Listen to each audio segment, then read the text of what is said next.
on this Sunday card. We'll bring you the first 4 on the card, including the start of the Pick 6 coming up, and an early feature to get to as well on the grass for 3-year-olds and up in the Grade 3 Knickerbocker. Greg Wolf alongside Sarah Al-Badwi. Good to be with you. And that early feature, 5 in that group, 3 graded stakes winners, but you can make a compelling case for really everybody in there. We often see it with these short, compact fields in these turf races where you do have a solid reason to like pretty much everybody in the race, and I think it really is anybody's race going forward. It'll be interesting to see how the pace, if it does, play out with that key scratch. Again, that's race 3, mile and an eighth on the turf. Let's take a look at the field. Morning line odds in here. Again, 5 remain, and some pretty powerful barns, including Chad Brown, who will have a couple in the race. Fort Washington, Siege of Boston. Take a look at those two when they went head-to-head. Yeah, they were really close together at the finish in this race, but Fort Washington able to get the better of Siege of Boston and having that slightly wider trip as well, and seeming as though a trainer believing that Siege of Boston did not really want to be one that was rallying inside of horses, but the skies really do part at Monmouth once you have that temporary rail go down and you have that shift over towards the inside ground, and Fort Washington just able to just get by. And now Siege of Boston does have to go towards the far outside in this race. Meanwhile, Chad Brown's got the first 2 down on the inside, the returning redistricting, and the winner is, who faced Battle of Normandy last time out, and that's a horse who's won 3 in a row. He's shown some ability, and this horse really looked like he was gaining on him late. He did, and I mean, the pace was so slow in this race. Kubrick really had everything his own way on the front end, and the winner was the one that was covering the most ground as of late. It seems as though he's been progressively improving since he came back off the layoff, switching over to the Chad Brown barn and running into some in-form horses. I just wonder if the pace might work against him again today. So we look forward to that. Again, race 3, early feature, graded stake on the grass coming up on our Sunday coverage with that Knickerbocker. Again, we'll bring you the first 4 on the card. Here's what's ahead, presented by Claiborne Farm. We're fast and firm. We'll get to the post parade here from the opener in just a moment. That, as usually, starts at pick 5. And then when we wrap up, done at 2:30 Eastern today, you can follow along, watch the rest on the app at Naira Bets. You can play it all, of course, by getting signed up started with Naira Bets. Bet any track, anywhere, anytime, including this early pick 5 coming up. With that offer, that $200 deposit match new customer bonus. Punch in that code at sign up for new members, match 200, and you are good to go at NairaBets.com. Going to kick off this card with a maiden special weight, 7/8 of a mile, and it's our Spencer Farm 2-year-old race of the day here for 2-year-old fillies. Some new faces. Big scratch of Kiss Me Slow comes out for Chad Brown, who had faced Immersive, who's going to head to the Breeders' Cup Juvenile Fillies as one of, if not the favorites coming up. So it's opened this race up maybe a little bit. Let's take a look at this field here with the post parade. We'll start with fully subscribed for Chad Brown, who debuts with Dylan Davis. And it is more of a turf pedigree for this one, but Chad Brown trusting that she can handle this surface and taking a lot of money as of now. Yes, second dam, the millionaire Grade 1 winner Ruth Therrien, but must have been showing ability on dirt to debut on the surface. Fires out. First timer with Raylu Gutierrez. This one has some dam side precocity, half to a horse that won her first and second starts as a 2-year-old. This one with experience, start number 2 for Vespera. And she was involved in a hot pace that day, could improve. The Argonaut, big price, Mike Maker Barn. New sire, improbable, yet to really get off the mark with his 2-year-olds. Brad Cox with a filly who debuted going long on the grass and was beat by Virgin Colada. It seems like this one might appreciate this surface switch and adding those blinkers today as well. Todd Pletcher, Ice Cream Boat, start number 2, coming out of an incredibly tough race. Absolutely, comes out of the race that sends a Parole one, who we unfortunately won't see again until next year. Probably the best 2-year-old filly in the country, but yeah, on the shelf until the spring. And then Moody Girl, debuting from the outside at 19:1. Well, the dam did win first time out, but the works aren't exactly suggesting that this one is raring to go for the debut. 6 minutes away to kick off this Sunday card here with this Spendthrift Farm 2-year-old race of the day. You can download free Equibase past performances to follow along. Get all the stats on the horses, jockeys, trainers at NYRA.com/TV schedule. How do these youngsters look out on the track? Let's head downstairs to Maggie Wolfendale.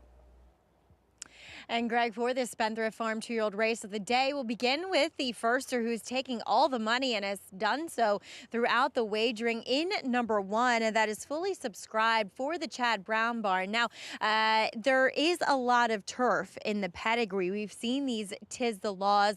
They have been very productive on the turf and also going a bit longer on the main track. So 7/8, good place to start, but also on the bottom, as you guys are mentioning, it is a lot more turf. But I see what Chad Brown's thinking here.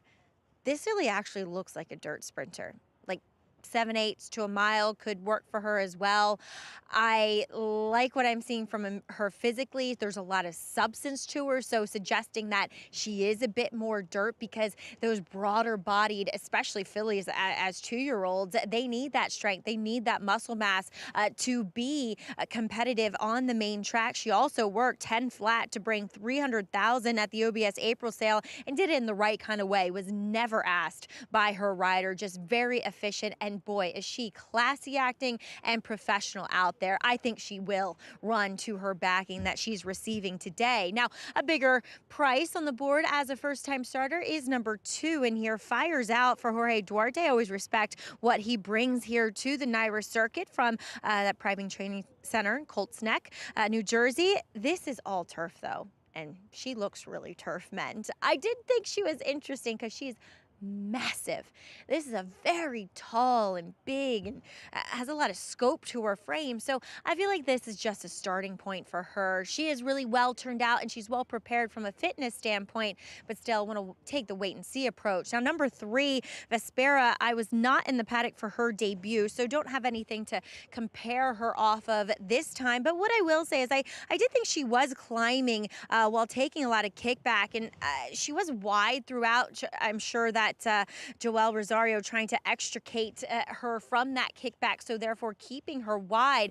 So really giving the impression that she probably needed that start. And she is a little bit smaller and compact, so I don't necessarily want to see her going any further than the 7/8, at least as of now. Being a daughter of Volatile, she is awfully sharp here at second asking. She's been on her toes and on the muscle throughout here, and does come in here looking very fit. So look for her to be more forwardly placed coming out of that 6 furlong effort. Now, turning back in distance and switching surfaces is number 5, Sharp Smile. She's a daughter of Practical Joke, and the dam, she was multiple stakes placed on the dirt.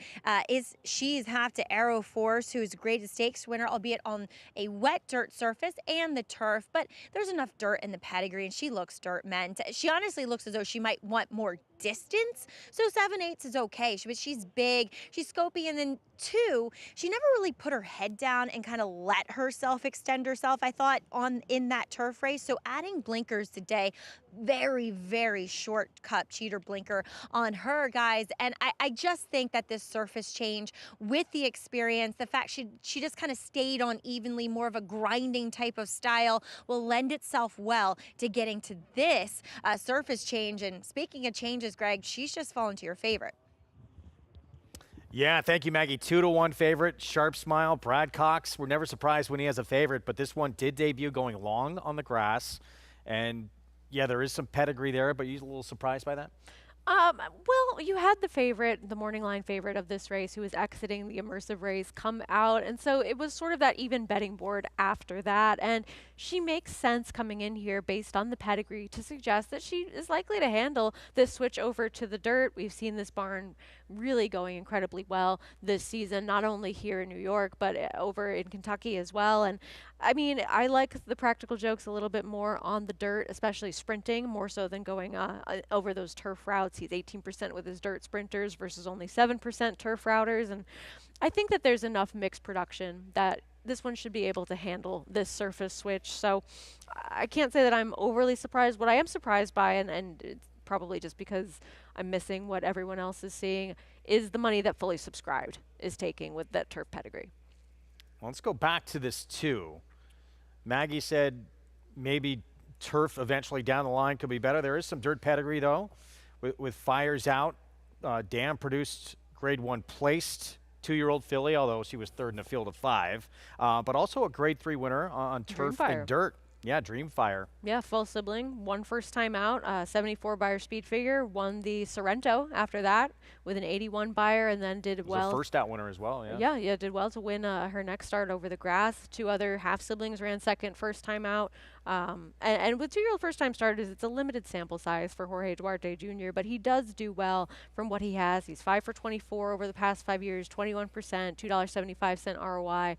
I thought that this one at a big price was the one that I wanted to take as the new face coming in that has some okay works and has that dam side precocity as well. Meanwhile, that number coming down on Todd Pletcher's ice cream boat, that is the 7.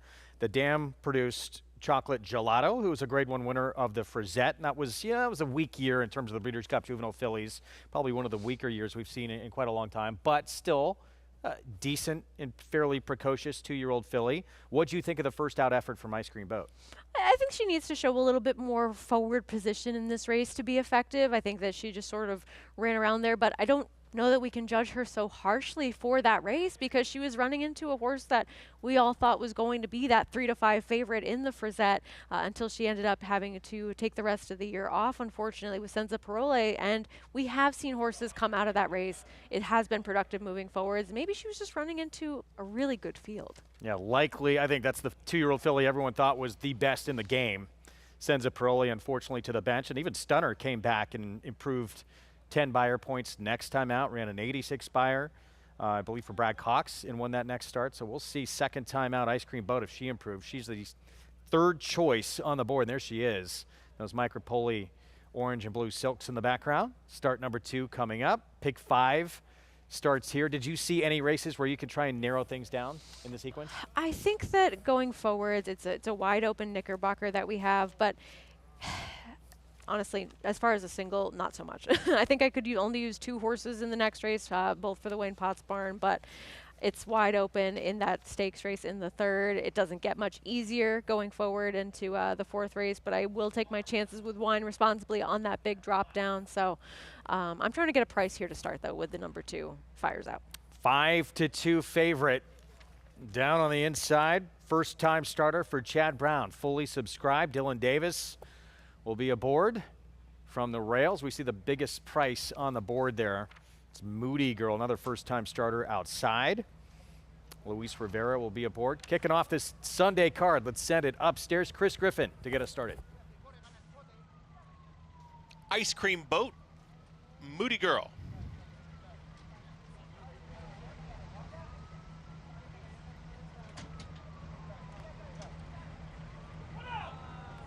Moody Girl moves forward and in. All set. And they're off. Ice Cream Boat flashes early speed right to the front, and there's Fires Out in the early mix, but it's going to be Ice Cream Boat who's quickest, gets over to the rail. It's Ice Cream Boat who's up by 3/4 of a length. Vespera is about to apply pressure, is now right there from second. Out wide of there is Sharp Smile, who's keen, is in the 3rd position. Behind them, that's Fires Out, who's in 4th, now moves to the outside. Didn't like the kick back there, is in the 4th position, center of the racetrack. They're followed at the rail here by Fully Subscribed, who's tracking from 5th. Then towards the back, Moody Girl, second to last in the trailer. To Argonaut. They work up the backstretch 22 and 4. For that opening quarter mile, Ice Cream Boat's got the lead. Sharp Smile is engaged to the outside, starts to move in closer. Vespero's lost some ground, is now back to 5th. Just got past. To the outside here by Fires Out, and to the inside by Fully Subscribed, is trying to pick it up, is under a full drive at the back end of the field. Trying to move forward is the Argonaut, who's now second to last in the trailer. Is Moody Girl. 46 seconds flat for the half-mile time, and still Ice Cream Boat there towards the inside with Sharp Smile as they reach the top of the stretch. Fully Subscribed is now in pursuit and moves to the outside. And here's the run from Fully Subscribed. Had the pace to run out, and Fully Subscribed down the center of the racetrack is now pushed on by. It is Fully Subscribed who's the new leader inside the final furlong. Sharp Smile battles on as a clear second. Far outside is Fires Out, who's taken 3rd. But inside the final 16th, Dylan Davis. Fully Subscribed wins the opener. Sharp Smile second, then Fires Out. And Ice Cream Boat in 1 minute 23 seconds flat. Fully Subscribed, first time out, caught Maggie's eye warming up in the paddock. Run to those looks here in the debut. Chad Brown, Klarovich Stables, Dylan Davis And another talented 2-year-old filly for this barn. No surprise there. We often see him do well when he spots these horses, even on pedigree, though it might not make sense. She was clearly working well and handling this surface in the morning. And, I mean, she just really sat the right kind of professional trip in this race, in behind horses, taking that kickback, and then really finishing up pretty impressively in there. And the money was spot on. Went all over the place in there in the end. Vespera, the 3. Making her second start for Christophe Clement. Actually went off favored in here, but this first-time starter, daughter of Travers and Belmont winner Tiz the Law. Impressive debut, and certainly turf may be in her future with that pedigree down the line, but she could certainly handle the dirt. Well, no reason to go there yet, right? Not after this performance. Dylan Davis again for Chad Brown. 1-5-2-7 finish. Your favorite does not hit the board in the end. Again, that was Vespera. And that 21-1 shot, the 2 fires out, getting third place money. She really seemed to resent the kickback, but she also just had no answer when they got to the top of the stretch, whereas Fully Subscribed, she was the more professional one. She was able to handle that dirt coming back at her and really still engage and stay on through the wire in here with Dylan Davis aboard. And not an easy distance to win at first time out, too. 7/8 can be a little demanding. She does it. She does it impressively. No doubt about it, winner in the opener here at 5-2. We'll have the prices for you when we come back. We'll set the stage for the pick 4 as well. Chad Brown Barn, another impressive first-time starter to get it done in her debut, Fully Subscribed.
Thanks for tuning in today. It is America's Day at the races, and we are proudly brought to you by Naira Bets. Bet any track, anywhere, anytime. Sign up today, and you could earn that $200 deposit match bonus. As we saw an impressive winner in the first, breaking her maiden at first asking, who's Fully Subscribed for Chad Brown Clarvich Stables and Dylan Davis, who joins me now. And Dylan, it was remarkable how professional she was the entire way around there for you. Yes, Maggie. Just thanks to Chad and Clavers for giving me the opportunity to ride here. And, you know, we just wanted, it was her first start, so we're just trying to teach her experience. So that one hole was maybe could be a little difficult, but she broke well with me, and she was able to get some of the kickback, and she handled it professionally and rode the rail till the top of the stretch. And when I took her to the outside, she responded very nicely. It was a hand ride all the way through, and she really was ready today and very professional. And two, she kind of has a little bit more turf pedigree, but she took money throughout the wagering. So Chad, really rightfully so, entering her on the main track, and it paid off. But when you ride horses like this, do you ever feel as though, well, maybe they'd like the turf? What was your feeling with her? Well, I took away from the pony, and she did have a nice big stride. It felt like she could handle turf. But with the cards that were dealt, we have to ride the dirt. So it was a scheduled dirt race. So, you know, we don't really know what's to come till we run the race. And, you know, just doing my part and what I can do for her and the team and break well and do what we got to do. And she handled the dirt very well. And I don't know if they're going to look for the turf in the future, but right now she handles the dirt very nicely. She really does. And Dylan, just the support. Obviously, there are several riders at Keeneland, but you're making the most of what a top barn like Chad Brown has given you. Of course. You know, it's really continuing with the ball. Rolling effect from Saratoga, really just, you know, all the opportunities I've been given, I've been capitalizing on, and, you know, just hoping to continue on. That's what's happening here. So just doing my best with every ride that I've given, and it's been paying off. So just really just looking above and beyond. Well done. You're rocking it and nailing these interviews too. Great insights per usual. Congrats, you're fully subscribed. Thanks, Maggie. All right, fully subscribed, and I think we're all subscribed to the Dylan Davis bandwagon. Great. No question. Thanks, Maggie. It was so fun to watch him have that sensational Saratoga, and a lot of his mounts too. It was a direct result of his decisions he made on his mounts. We've seen the continual evolution of him, and now continuing to produce for some of the biggest barns in the game. And really having those opportunities go so well over the summer and showing up in the big stage when it matters, and with those really high profile horses for some of the best barns. When you stick around Aqueduct all winter, you do end up getting those opportunities to get on live first time starters like he just did for Chad Brown. And he's really been able to keep that momentum moving forward so well. We'll see him up next, inheriting the rail on an intriguing runner, coming back second off a long time away for Watasha. That will be Dylan Davis's mount in the next condition, $25,000 claiming race. Basically non-winners of 3, the condition here, 6.5 furlongs. Maginera, records of a lot of these. Nature of the condition is not that great, 2 for 19, a lot of seconds, but looks like the horse to beat right now, 3-1 for David Jacobson. There's a lot of second-itis going on in this field. They're horses that maybe aren't the most consistent types, but at least with him, he runs his race no matter what sort of position he's in. Maybe it's not always good enough to win. He does end up hitting the board a lot more than he gets himself to the winner's circle, but he shows up every time. Yeah, well, more in this field coming up in just a little bit. Starts the early pick 4. Gonna go back to Saturday's action once again on the grass in the graded stake. Chad Brown barn. Coming through, Spaladay, a long way back, was still dead last entering that final turn. Chad Brown even thought at the 3/8 pole, looking to see if she could even hit the board in this spot. Didn't think she'd get there. Of course she did. She did, and she'd have some graded stakes tries and some regular listed stakes tries, and we saw the trouble that Style Points had with having to check there and then really having to regain her momentum, whereas Spaladay's was not interrupted in the same way. She did save ground early, but she did end up having to switch out and go around that traffic in the late stages, making up significant ground. I think finally just showing me that she didn't need a perfect trip to be successful. I thought that she ran very well in here and showed that she belongs in the conversation for graded stakes such as these. Manny Franco on board, running down that lone pace setter Makanga. And it's got to feel extra good for Chad Brown, too. It's a daughter of his Breeders' Cup Filly Mare Turf winner from back in 2014, Day at the Spa. And now she is going to be laid up for the rest of the year because he feels she's had a pretty long campaign, and now bring her back as a 4-year-old. Yeah, I mean, we'll see what she does moving forwards into next year. Good to know that she is coming back, and certainly a solid 3-year-old campaign for her. And when you close from that far back against Lone Speed, you have a little bit of ability. No question. Showing that turn of foot in the stretch to run down that lone pace setter. That was yesterday's Grade 2 Sands Point and those Peter Brandt Silks. Spaladay. It's a great name, too. That was great. Day at Every the spa, day's spa holiday. A holiday at the spa, isn't it? It feels that way. Now she's just got to win at Saratoga again, right? That would be very nice, I'm sure, for these connections as well. We're going to take a timeout. We'll be back. More coming up. We'll get into the early pick 4 when we return. 6.5 furlong sprint. And there's the one we were talking about, Maginera. 7 seconds and 19 starts, but coming off back-to-back very impressive runner-up finishes by narrow margins. Can she break through again and get her 3rd victory today? 5-year-old. We'll find out when we come back.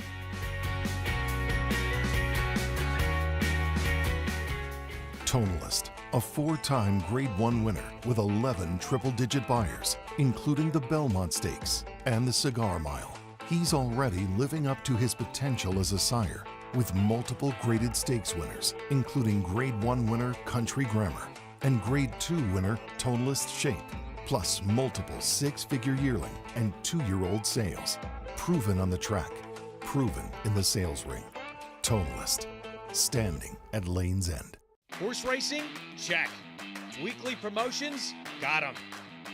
Huge payouts? You bet. With Naira Bets. Download the app today and bet on any track, anywhere, anytime with live HD horse races, betting tips and tutorials, expert picks, and more. You bet with Naira Bets. Join now for a new member bonus at NairaBets.com. History remembers moments of extraordinary strength, skill, and determination. True greatness is forged by those who fulfill their destiny.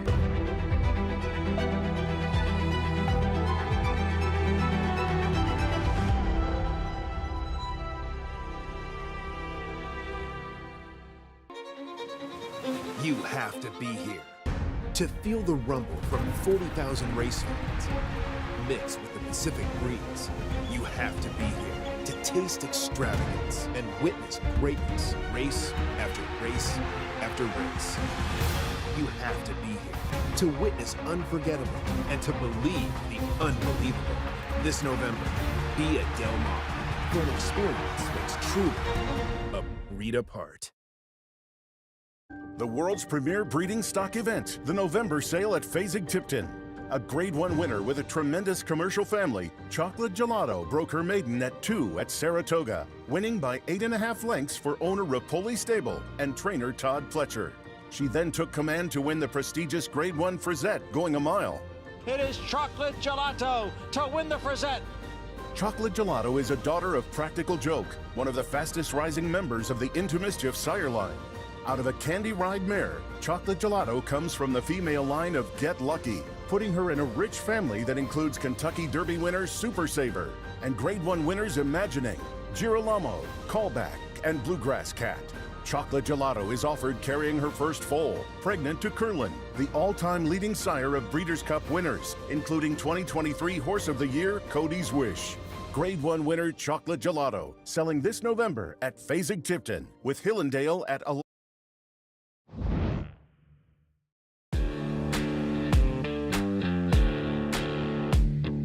I love this stallion barn because this is where we house all of our stallions.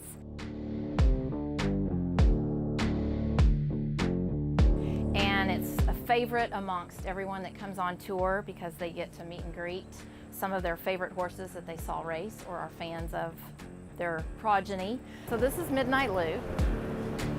So these boys are always expecting a mint. Yes, they know when we're coming, don't ya, on these tours. Of course, Loggins is our newest stallion. So son of Go Zapper.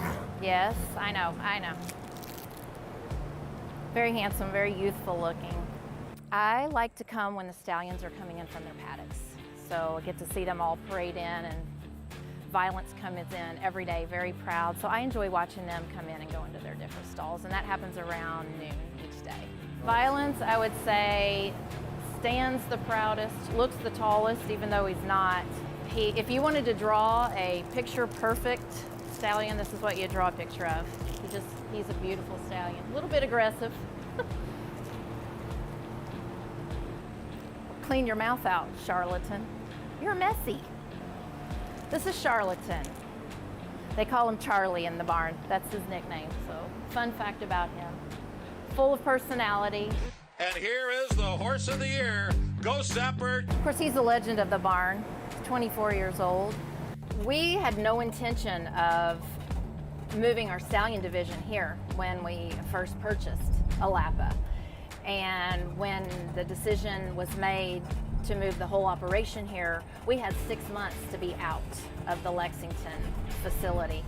So we had to construct that breeding shed and get all of these paddocks up so that we were ready for breeding season for our stallions. So I would say that Good Magic is probably the kindest, gentlest stallion in the barn. We're really proud of Good Magic and excited about his future. Of course, he had Mage win the Kentucky Derby in his first crop. We look forward to everything that's coming up from this guy. Curlin. Here, buddy. Hi, handsome. So here's Curlin. Consider him the king of the barn. Hi. It's great for me to do tours because when I do give a tour, the fans are so blown away and they just say wow constantly that it's a good reminder for me every day to appreciate it. Our program brought to you in part by Hillendale at Alapa. Just a stunning property out there. Proud to have them as a sponsor as we get into race 2 here, approaching the 8-minute mark to post in a race that's going to kick off this Pick 4 on our Sunday card here in South Ozone Park, New York. 6.5 furlong sprint. 3-year-olds and up. And all for sale for $25,000 in here. Again, basically non-winners of 3 life to condition, and that is our current favorite, Maginera, who we talked about earlier. David Jacobson, second off the claim, and 2 very narrow runner-up finishes the last 2 starts, where he ran very good in both. He did. He's just that consistent type of horse that even though he's not winning all that often from his 19 starts, he is hitting the board with plenty of frequency for different barns, different distances, different track conditions and levels of competition. And he's just sort of that reliable type to at least run his race, even if he isn't necessarily that winning type of horse. And I thought that he had a good trip in here. He was able to sit right behind the pace. He was able to run on and finish a narrowly defeated second by a horse that had a much wider trip than he did in Montebello. But do you really want a horse that's 2 for 19 with 7 seconds as your favorite? I think that's the question that's worth asking. I don't know. It's a tough race. Just as we said, no one loves to win in here. I think he's much the horse to beat. We saw that horse on the lead, Neuschwanstein, back up, had the lead that day, wound up 3rd. We'll get to him in a moment. Here's Watasha. Seems like some upside here, second back off a lengthy layoff. There's at least a couple things changing for this horse. Dylan Davis getting aboard and comes out of a productive race. Here is Magnificent Mile, was 4th in that Maginera race we just showed you. This is the one I like a little bit. He has some races to go back to that could put him right in the mix. So Ruben Silvera on Maginera, 2-1 favorite. See if he can find himself in the winner's circle today and overcome his second-itis. He's consistent. He's got it, has not had it too often. He hasn't, but I don't think this horse is totally impossible. His dirt races are maybe leaving something to be desired, but against some better horses. Yeah, turf back to dirt today. JJ's Joker, blinkers come off the 6. He is at least dropping in class, and that was a tough spot that he comes out of night affected, come back to win yesterday. He's the only 3-year-old in the group, heard on the street, the 7. It was a solid effort from him last time, and the pace just barely fell apart at the end. Collect from Ike has Joel Rosario. And maybe he's a horse that does prefer a track with some moisture in it or the turf, but he is getting some class relief. And Neuschwanstein, named after Sleeping Beauty Castle, at 9-2. Horse is going to be forward, no question. Again, 3rd behind Maginera last start. Big improvement last time, and I just wonder if he's going to get the same kind of softer fractions that he did on the front end as he did in that last start. Been in the money in 8 of 11, including a couple of wins. Take advantage if you play with Naira Bets and Track Stats. Get the inside track on handicapping. Want to know the best races to bet to beat favorites? Track Stats has the answer. For more stats on tracks across the country, visit NairaBets.com. So let's go back to Magnificent Mile, coming out of that common race with Maginera and Neuschwanstein, 4th that day. Another two-time winner with a lot of runner-ups, like many in here. Yes, he has that second-itis as well, but at least he's a better price than a horse like Maginera. And I think that overall, over his last couple of starts, he's run into some solid company at Saratoga, and especially during a time where we did not see this barn having the same type of heating up as it's experiencing right now, with these runners really showing up and coming up with performances that are better than what we have seen from them as of late. And during the Saratoga meet, that was not the case for this barn in general. He was still the one that was running well, running consistently. And I think that he didn't really have any right to do as well as he did even in that 3-horse field. He doesn't want to be as forward pressing the pace as he was having to be, drawing the inside 2 starts ago, defeated by for some reason as a favorite. And then running against horses like Tivy and Rider Special, I mean, they would just be very short prices in a field like this. So he's not a winning type either, but at least you're getting paid if he does somehow upset this field, and he has that same consistency as Maginera. There is the favorite. So back to Maginera, 5-2 for David Jacobson. Let's go downstairs to Maggie for more. And we'll take a look at Maginera here, who I think had a really nice trip last time and ran well. So as you guys were mentioning, kind of overall questioning his affinity to find the winner's circle with those 7 seconds out of 19 starts. But really, I could not fault him as the favorite in the paddock with what I saw. His conditioning's great. His coat is really well turned out for, considering the fact that we're seeing some cooler nights. He's still dappled. He's still very alert and bright and all the things you want to see. So I can't really discredit him as the favorite. As we'll move on to a horse who's second off of a layoff. That's number 2, Watasha, a horse that way back when I had some high hopes for. It never panned out. And he's never really I thought, lived up to that physical frame that I was hoping he would. He does look as though he benefited from that start back on September 20th when he was protected with the waiver claim. Now debate came back to not run very well in a starter allowance yesterday. But Watasha was part of that pace that came apart in the end. So I would definitely give him a second look here because he's very defined and looks as though he's ready to go here for Kerry Bryan, second off of that layoff. And then we'll move on to number 6, JJ's Joker, who I wasn't really planning on talking about, but as Sarah said, drops in class back down to this condition. Now we saw him in it up in Saratoga where he did not run particularly well. I wasn't in the paddock that day, so I'm not exactly sure what we're looking at, or what I was looking at here. And but I handicapped the race on Talking Horses on that August 11th card, and just cleaning off Chris Hartman's very difficult. Any horses taken from him, it just never seems to work out well. But JJ's Joker kind of caught my eye just for the fact that I really liked him in the warm-up, the way he was moving. I like less ground for him too. He's a little bit more of a compact animal that I think this turn back in distance to 6.5 should suit him well. I'm going to take a flyer here with number 8, Collect from Ike. I know he actually in this type of level has been defeated by Maginera, who again I respect, but when we've seen him dropped in class, he tends to respond well. The flip side of that is that he does tend to run better when he's more forward, and therefore that comes with longer distances. So 6.5 might be a little sharp for him. Physically, he's suited to it, Collect from Ike, but again, it's just a success has to come at those longer distances, but physically, he looks great against this field. So I thought, why not take a little price here, Greg? Well, shorten up in distance. Thank you, Maggie. 12-1 on the board. The primary speed came out of this race. Sarah collected special from the rail. With that horse gone, who can maybe take advantage the most on the front end?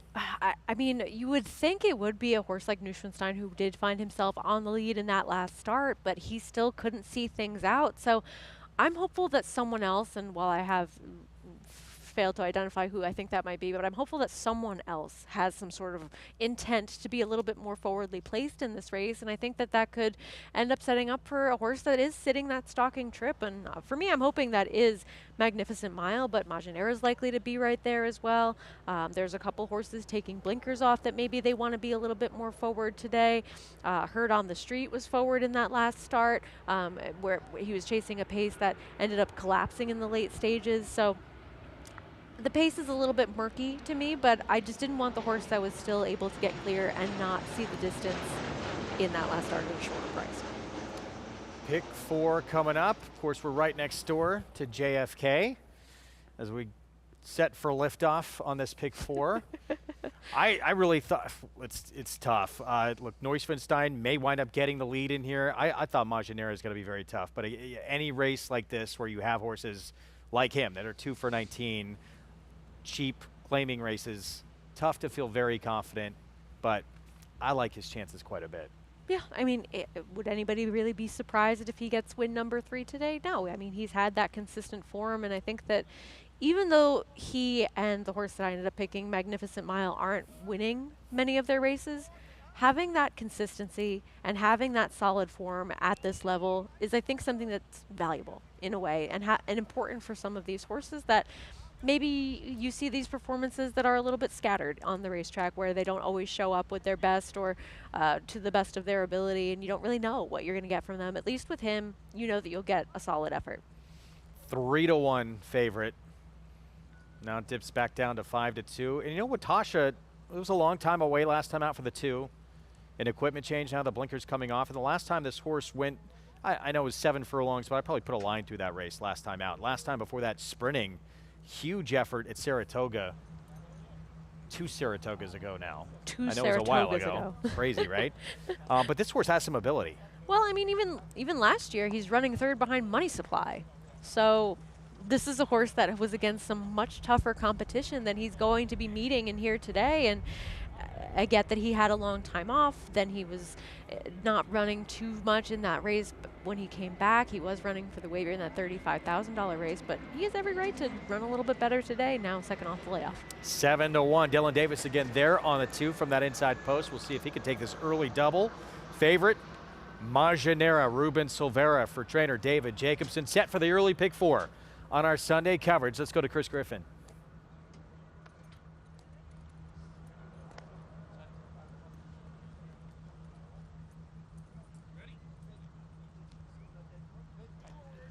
Collect from Ike.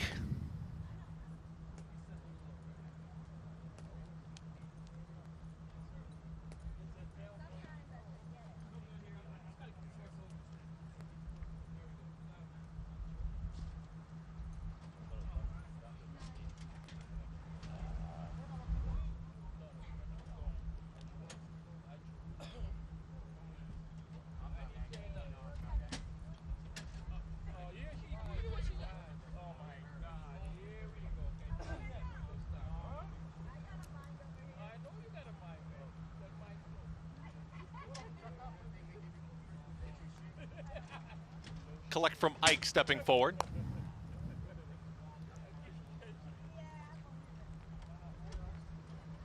Last to load. Manny Franco board, Neuschwanstein. Goes in.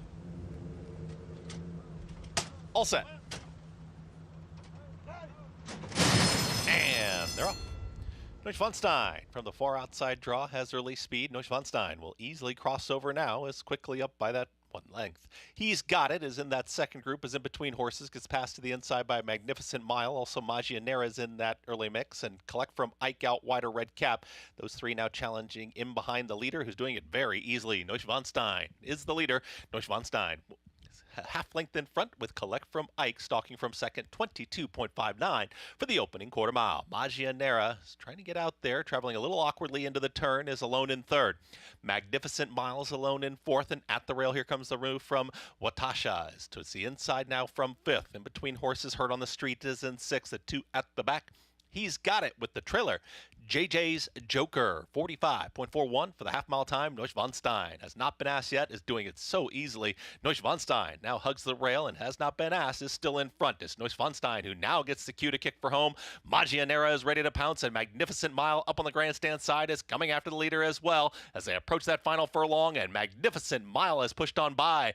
Maginera is run with his head up, and Maginera is still trying to catch this leader. Battles on. Magnificent Mile and Maginera, Magnificent Mile wins it. Maginera second, then came Neuschwanstein, who's in a photo with an oncoming JJ's Joker in 1 minute 15 and 3. Magnificent Mile this time out finishes Maginera and picks up the 3rd win and 25 career starts. Wayne Pottsbarn, good call. Man, you can't feel too confident when you see these two going head-to-head at the top of the stretch in here, because these are horses that like to finish second. They don't necessarily have that winning killer instinct, but ultimately it ends up being Christopher Elliott getting another win for Wayne Potts with Magnificent Mile. And Maginera, he was a little bit closer today, but he had every chance to win this race, I thought.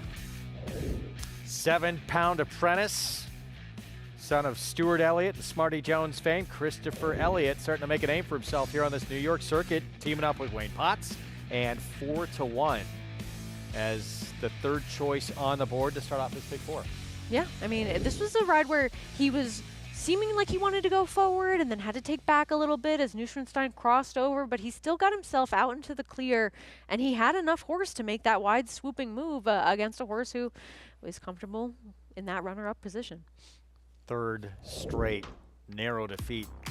Runner-up for Maginera. The 4-horse there down on the inside. It's Magnificent Mile with the third win of his career. Son of Quality Road. Again, Christopher Elliott for Wayne Potts. Sandy Goldfarb, your winning connections. 3, 4, 9, 6. Here in race number 2. Prices when we come back. We'll set the stage for our early feature. Grade 3 Knickerbocker to come. And this man, we'll talk about his favorite race. We'll see him in that Knickerbocker on one of the main contenders in Fort Washington for Shug McGahee. Kendrick talks about his favorite when we come back. Stay tuned.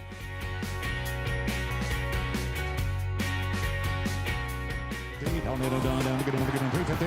Here we go. 3 here, 50, down 4, 8.5, in the back. 1,400,000 stands way in the back. Thank you. 5, $1,500,000, and $1,600,000, $150,000, $1,550,000 now. $1,500,000. Jody, thank you. Please hold your applause. Charlatan, ultra impressive. It's a new day for a new king.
Back with you on our Fox Sports 2 coverage. Regional networks out in Southern California.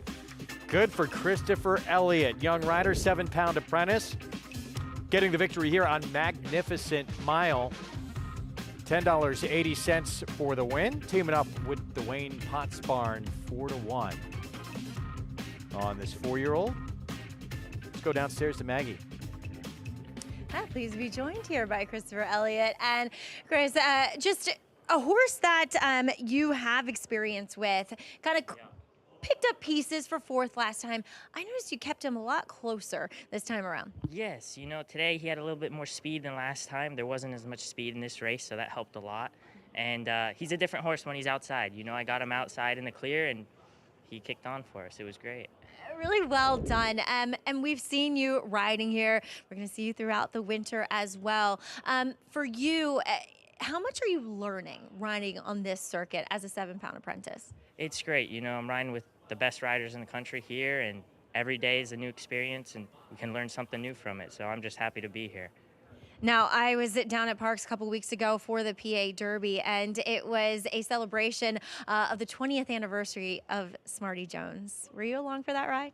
No, I wasn't born yet. I was born in 2000. Oh, jeez, Louie. I feel old. I've watched it 1,000 times.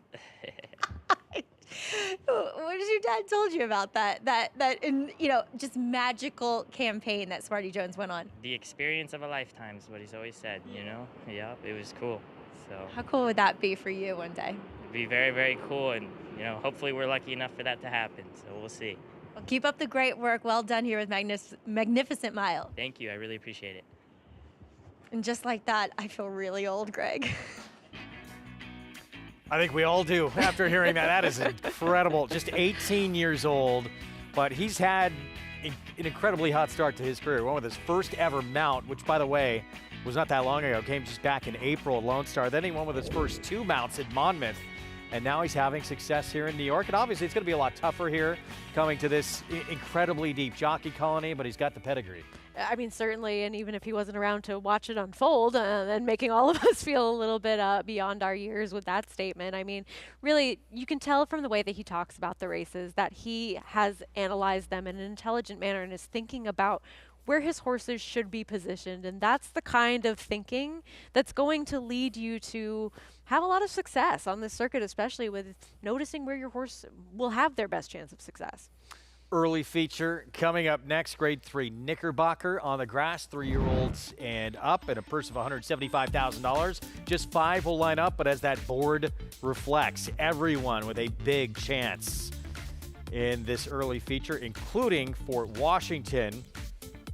Man aboard, we're going to tell you about right now. It was a long time coming for a talented rider who was more than paid his dues. When Kendrick Carmouche passed the wire first in the 2020 Cigar Mile, it was a huge personal milestone, as he talks about in this edition of My Favorite Race.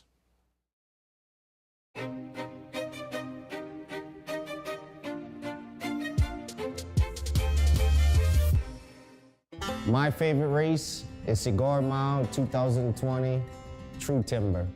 I know how much my horse loves the sloppy track. I got outside position, you got speed horses, and you the horse that can sit right behind them. Jack Stisson, he texted me that morning, Kendrick, what do you think? I said, don't worry about it, brother, I got you.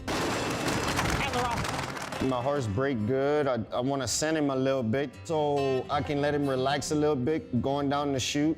Down the backside, I wasn't worried about the kickback. Even within the 16th of a mile at the gate, a couple dirt hit him, he didn't even mind. He just shake his head and he just kept running through it. At the 3/8 pole, I asked him and he moved up so sweet. I mean, he was right in my hand the whole time. And once I got to the quarter pole, I just pulled the trigger. You know, I figured if I pull the trigger, it's gonna be hard to beat me from here to make up the ground on a sealed racetrack. When I got to the 8 pole and I started asking him, I mean, you can feel the horse responding. True Timber is gonna pull off the upset here in the Grade 1 Cigar Mile. For my mom, my dad, and my wife and my kids, I know how much it meant for them just as much as it meant for me, you know. The fist pump at the wire explains it all. And I'm saying to myself, man, I think this is a Grade 1. Was this a Grade 1? Oh, this is my first Grade 1. Oh, we got out Grade 1, baby. Coming from Louisiana to win one of these races, the Cigar Mile, and an African-American jockey, for myself, for my family, for the people that's out there that's seeing this and never thought it could be done. It can be done if you work hard. Louisiana in the house. Kendrick Carmouche, what a big moment for him in that 2020 Cigar Mile. It was a final start for True Timber. That was his first graded stakes win, that horse as well, to go out like that. Big moment, and something to build on for a man who's dominated at Parks for so many years and now is a major mainstay on this circuit. And I don't know who gets the Aqueduct faithful excited, like Kendrick Carmouche coming back to the winner's circle when he's been successful, really hyping up the crowd and always talking to all of them. And I mean, this isn't a grade one. This isn't his first grade one or his favorite race, but I mean, he has won this Knickerbocker before in the past. He's got a big chance to do it again. Fort Washington for Sugar McGahee. Been very good here and one of the main contenders in this race, and maybe he's just been facing a little bit better company than some of these others. I think that's fair. I mean, he is dropping out of some stakes races, some graded stakes this year so far, and maybe he can get himself into the position to be successful. He might be a little bit pace compromised. Won on this horse, Kendrick, in that grade 3 Monmouth at this distance back in June, so this will be the mount of Kendrick Carmouche coming back in this grade 3 Knickerbocker. We're 16 minutes to post in our early Sunday feature. Stay with us. Deep in the heart of horse country, from these Kentucky hills has sprung a legacy rivaled by few. From the all-time greats of yesterday to the breed-shaping bloodlines of today, our roots hold strong with the promise of tomorrow. For over a century, our passion has guided us to where we stand and everything we stand for. Claiborne Farm, the tradition continues. Horse racing? Check. Weekly promotions? Got 'em. Huge payouts? You bet. With Naira Bets. Download the app today and bet on any track, anywhere, anytime with live HD horse races, betting tips and tutorials, expert picks, and more. You bet with Naira Bets. Join now for a new member bonus at NairaBets.com. I have 52,000 starts in my life. I've never seen one that could take as much as he did early and continue to improve. And it is Godite. He's strong, he's attractive. And he's gonna win the hopeful. He's extremely smooth and fluid. Godite is a tough customer here as they come on for the finish. How sound he is. Godite got the jump. Consistent mentally, physically. He will defeat Elite Power in the Forgo. Complete package. Racetrack Television Network brings you every race, from every track, on every screen, every day. With monthly packages starting as low as $5, RTN gives you great value and access to more live HD streaming and race replays than anyone. Visit RTN.tv today to sign up and watch on almost any device, including Roku and Amazon Fire. RTN has packages that start at $5 per month.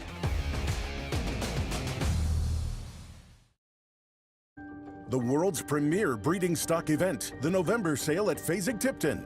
Arguably the top filly on the West Coast throughout her career, Adair Manor won 10 of 18 starts, including 3 Grade 1 victories.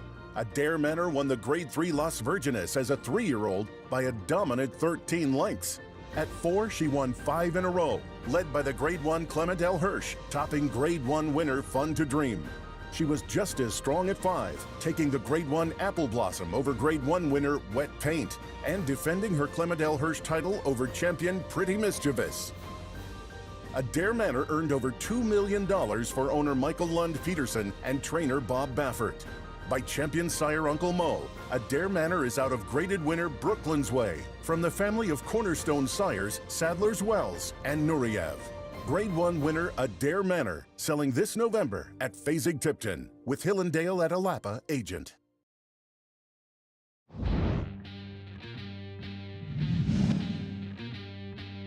And Better Talk Now is uncorking his rally now. Then Tam turns fourth, followed by Questar. Down to the final 100 yards. Millennium Dragon, Better Talk Now, and Del Mar Show. Those 3 driving finish. Here comes Better Talk Now, who surges on the outside to get it. Better Talk Now wins by a neck. Edgar Prado aboard there for Graham Motion and Better Talk Now. Edgar Prado said not an easy horse to ride. You got to keep after him. Well, after this, he really started to blossom, became a 5-time Grade 1 winner, including a Breeders' Cup Turf winner.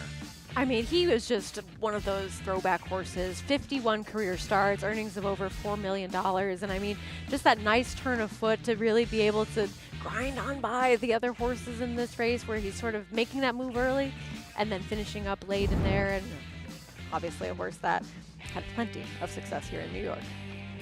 Here's one of two in the race in this year's edition of the Knickerbocker for Chad Brown. Redistricting, we've not seen him since late last year, end of his 3-year-old campaign. He's shown some brilliance on the grass. What will we get today in the comeback? Let's go downstairs to Maggie. And we've seen Chad Brown on several occasions just be very aggressive with his placement of this horse. He breaks his maiden and then automatically goes to the Belmont Derby, a Grade 1. Then he wins an allowance race and he automatically goes to the Grade 1 Hollywood Derby. Unfortunately, things going wrong with an issue coming out of that race. And now we're here a little over 10 months later with him coming back to the races in yet another graded stakes try. So it must be hinting at the fact that he is doing well to Chad Brown's eye. And I'll say this, he is a lot more athletic, having another year under his belt. He's just more fit, more streamlined, and he's very bright in his demeanor, which I like to see. Just looks as though he's honestly happy to be here. I think the 1 1/8 is his distance. I think he should perform well at the 9 furlongs. It's kind of that sweet spot, I think, for him, where he has been successful going shorter, but I don't think that this stretches him out too far. As we'll move on to number 4, Reckoning Force, who really has the opportunity with the scratch of number 5, Irish Prophet, to possibly be the pace in here, or at least just be tactical, be forward here for Brendan Walsh, whom in his last start, he lost all chance at the start of that race, and Goliath was able to wire the field. He kind of looked to be in no man's land, and then once Luan Machado got him outside, he did rally on quite well. And I like the fact that going back up at Saratoga, he laid close, and I think that is the key to his success. Being able to be closer to a pace is more instrumental for him finding his way to the winner's circle. And if anything, relative to what I saw from him back, he just looks stronger. He looks stronger, healthier. We'll see what he does here. I think this could be a spot that lends itself well to Reckoning Force, Greg. All right, Maggie. Thank you. 2-1 favorite. That one right there, Reckoning Force, Brendan Walsh, Eric Cancel. Let's go back to that Kentucky Downs race. Yeah, I mean, he was just really far off of it early on in this race, and it doesn't really seem like, as Maggie touched on, he does his best running when he does have to make up that much ground. And in some of his other races where he's been more successful, he's had more forward position. He still ran well to finish up in here, a good 4th that day, fast closing 4th. But I think that with the way this race is likely to shake out in this compact field, he has the opportunity to be more aggressive and maybe be where he wants to be, closer to the lead, if not on it. 2-1 favorite right now. Our post parade coming up shortly for this early feature.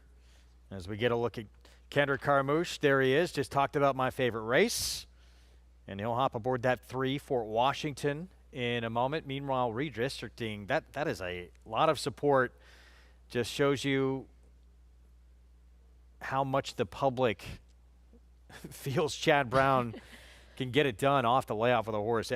We got 3 graded stakes winners in this field. This horse would need to move forward, it seems, coming back off the bench to contend with this group. He's been very talented, but he would need to take a move forward, wouldn't he? Yeah, I don't disagree with that at all. I think that ultimately I ended up with him because I thought he could be a little bit more forward than the horse that I originally liked, the other Chad Brown in here. And Chad has clearly thought a lot of him as we're taking a look at him now in this post parade to throw him into the deep end of the pool off of his 2 wins and coming back and another graded stakes. Yeah, natural progression though from 3 to 4 and usually ready to go off the bench for that barn. He could be right in the mix. This one, stablemate, and the winner is compromised by a slow pace last time, but might have to deal with the same today. Here's Kendrick for Washington for Shug McGahee. Ran well to finish 3rd last time out in the Bernard Baruch. He's been very consistent this year, running faster races than many others. 2-1 favorite, 3-time winner on the grass, Reckoning Force. And he's the one that has been running the fastest races as of late. I mean, he just had everything not go his way last time.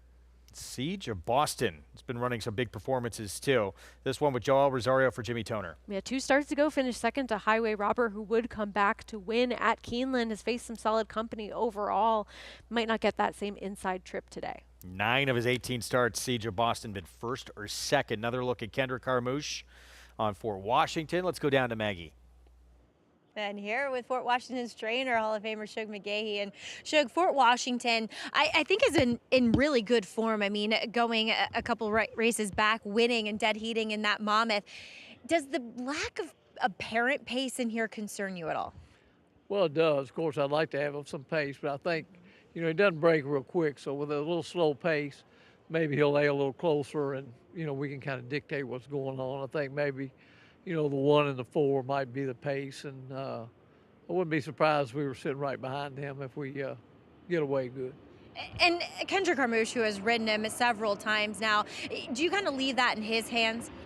I do. He's a little bit of a strange horse to ride, and so I just told him just remember he breaks slow and try to have him in position. And the Bernard Baruch, we got down on the inside and you had to check him out of there late, and it's hard to catch up when you do that. So I didn't want that to happen.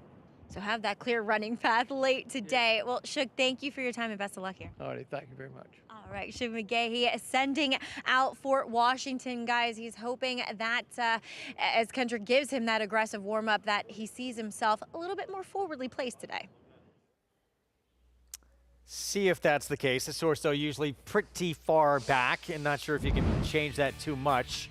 And doesn't seem like there's a ton of pace for him to run into today. No, and I mean, the only other horse that seemed to have some confirmed speed, I didn't really think of as a win candidate, but who at least would be forward, is Irish Prophet, who's not going to play today. But Fort Washington, he's been right there in multiple graded stakes races, able to get the win in this one. And I mean, Kendrick's ridden him well over the past 3 starts, and it was that dead heat win with Running Bee, a solid horse in his own right. But I mean, I think he's just really up against it from where he's likely to be on the racetrack early on. And I also kind of wonder if everybody's just going to come out of the gate and think who's going to go. And everybody's going to look around at each other and sort of think who needs to take some initiative and be forwardly placed in here. And I guess Kendrick is a jockey that you trust a little bit more than others to do that, but I think he's on the least likely horse to give him that response out of the gate.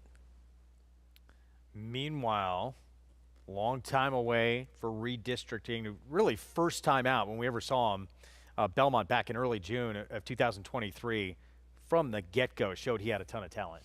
Yeah, I mean, he went off favorite in that race and certainly ran to that backing. A very impressive victory for him. And then going right into that Belmont Derby, we talked about at that time how it's just not something Chad Brown does all that often, taking a maiden winner and throwing them right into a grade 1 in their next start. And well, he didn't necessarily pass that test. He had a little bit of a trip in that race, and we've seen Farbridge be a pretty solid horse, even though he is that funky type of horse that only wants to rally inside of other horses. He back has to that grade the talent. 1 winner, who's probably the leading turf horse in the country right now. I mean, at this point, yes, based on his last 2 races and based on some others really not having the same sustained success that they had had earlier this season. So then he comes back off the layoff, he wins again, he goes over to another grade 1. Who wins that? Well, Program Trading. I mean, he's faced some of the best at that time, and now if he can take that step forward from 3 to 4, which we do see quite often, we saw it with And the Winner Is, I mean,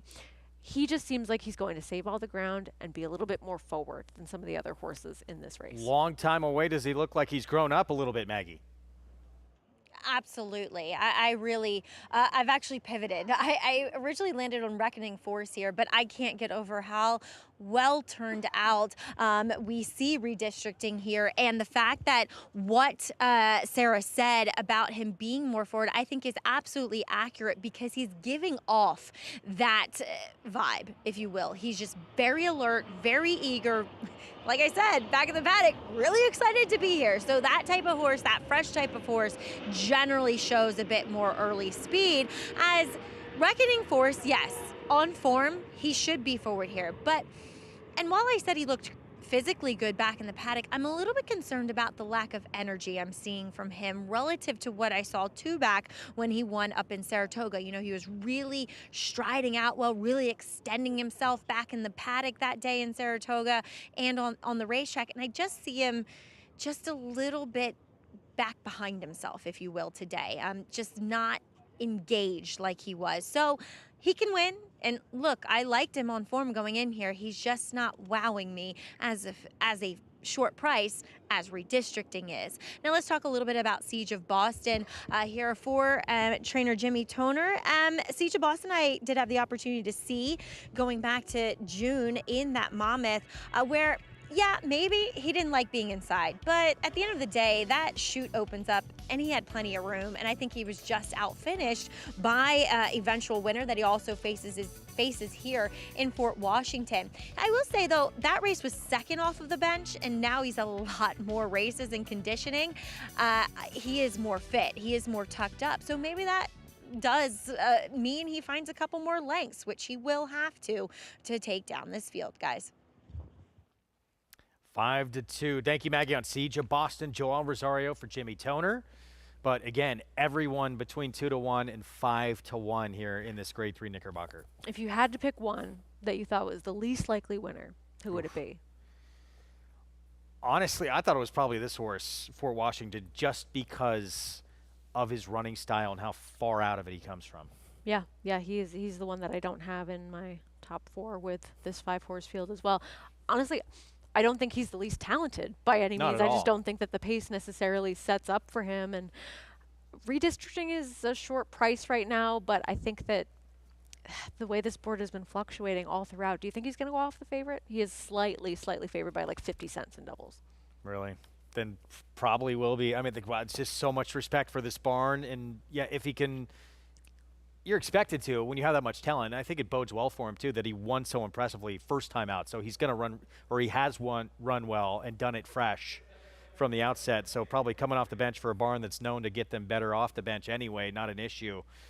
But he's got to do it against this competition. There's some good runners in this group, but obviously the way he looks too, which we heard from Maggie, huge positive in his corner. So public usually when the money's going there, quite often is right. Well, we saw a circumstance in the first race with in Chad Brown We Trust, where maybe on paper it doesn't seem like that's the most logical spot for fully subscribed, yet she takes all the money and she runs extremely well, very professionally on debut. And redistricting coming back in here, I mean, he already showed us that he has some form and can run against some quality horses. I mean, Quality G, who he beat, and when he came back off of that little bit of a freshening, isn't a bad horse either. So it's an evenly matched group. No one would necessarily surprise me, but I think that he is likely to get the best trip towards the inside. He's already where he wants to be, saving ground from that inside spot, has shown at least tactical speed in the past. So Manny Franco, the fact that he's fresh too, probably going to come out of there and be in a good position early. Meanwhile, there's Joel Rosario, Siege of Boston. Of the outside post, but only 5 lining up. I don't think being drawn outside much of an issue here.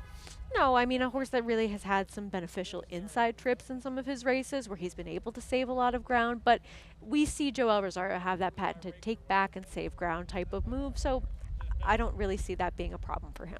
Late money coming in on redistricting. First start back since early December of last year for Chad Brown. Manny Franco aboard, 6-5 favorite. Grade 3 Knickerbocker. Early feature on this Sunday card. Let's go to Chris Griffin. We last to load. Hello.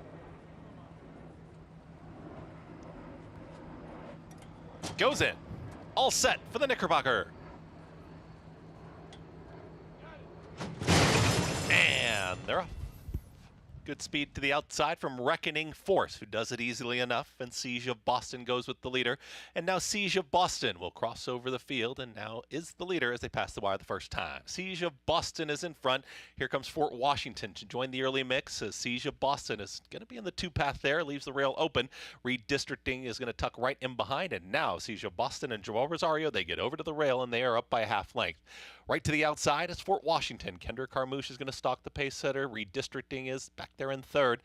Then a snug hold on Reckoning Force. And Eric Hensel there in the 4th position. And the trailer And the winner is 23.56 for the opening quarter mile. The leader is Seja Boston. Seja Boston is in front, still up by that half length. It's free running, continuing to be stalked here by Fort Washington towards the outside. So it's Seja Boston and Fort Washington, still 1-2, 47 and 3.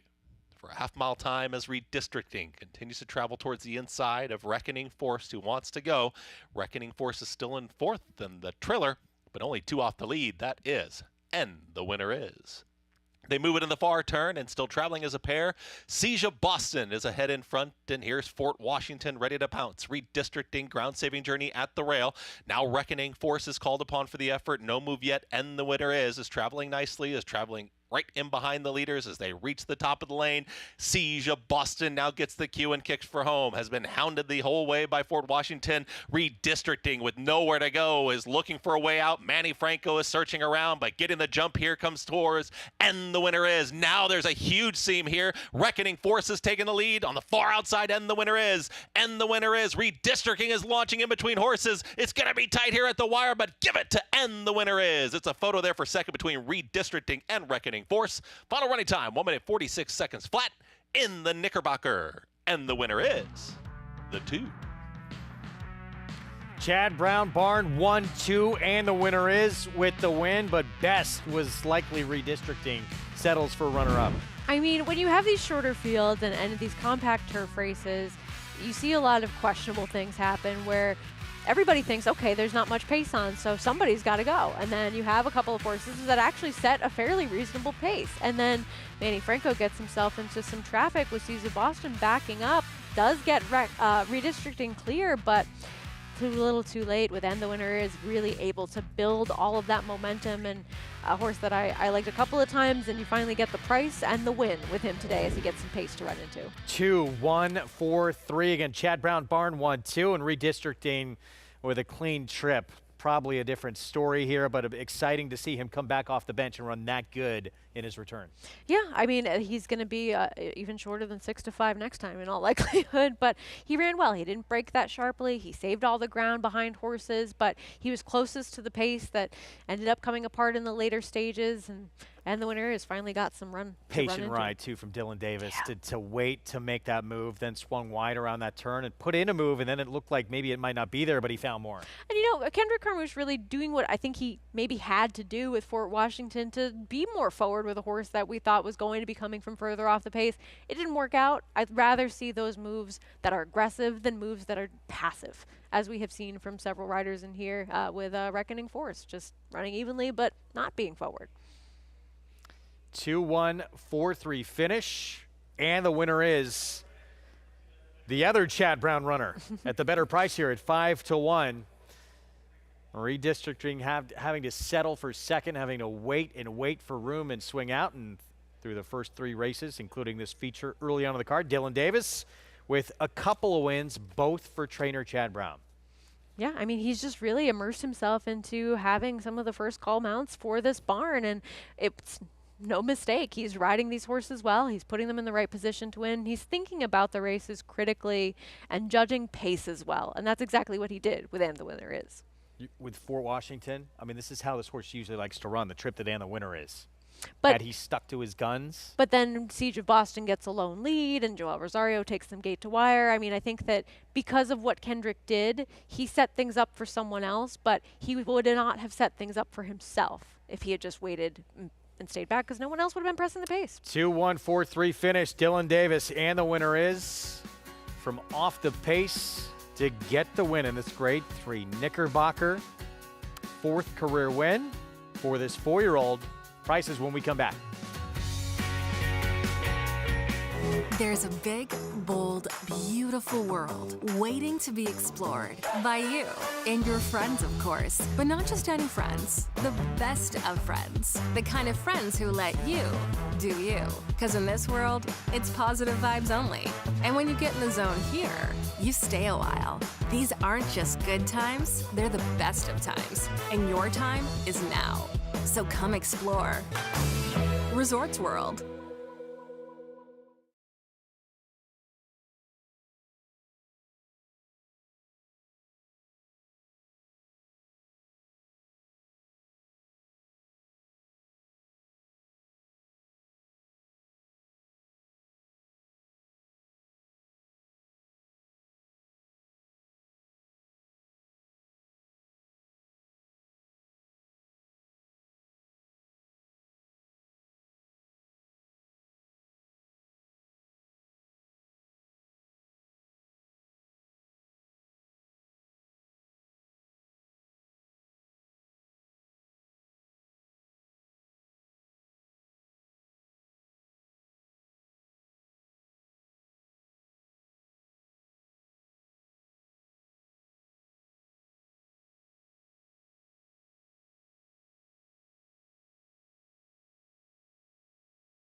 Back at our Sunday coverage, America's Day at the Races, Citi Field soon to be rocking. NLCS opening up tonight.